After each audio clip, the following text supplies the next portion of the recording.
Great regular season team, but not built for the playoffs. And I don't know how many times year after year we can say that it's two different teams, it's two different leagues when it comes to the regular season and what I call the real season. And the only season that matters is the playoffs. And it's one thing to have a roster to get you there, and it's another one that can get you a Stanley Cup. And the Leafs have not been close at all for many years.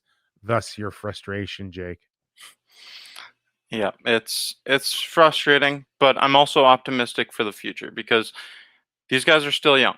They're still young, Yeah, and but there's they still are on time. the clock, Jake, and They are. you only have Auston Matthews for 3 more years, believe it or not, off Mhm. his $11.6 million contract. And I kind of shook my head when they signed him to a 5-year deal, because while they're young and still learning, uh, the roster isn't going to get stronger anytime soon, and you only have 3 years before Auston Matthews can walk out the door as a complete unrestricted free agent. So there needs to be a sense of urgency, not necessarily panic, but there has to be a sense of urgency for Kyle Dubas, that the vision that they've had in Brendan Shanahan's, and now that's 7 seasons for Brendan Shanahan, that they've got to get this right in the next 12, 16 months.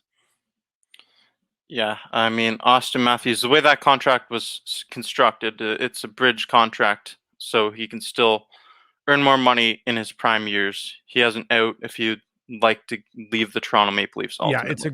it's a great contract for Austin, but it's a bad one for the Leafs, because he'll be in his prime in 3 years, and completely free to go back home, go to New York City. He'll have his choices in 3 years. And let's just make this clear for everybody. I believe I'm having the same understanding as you here. So the dollar sign isn't the problem with the contract, it's the years and the fact that he has an out in 3 years. Correct.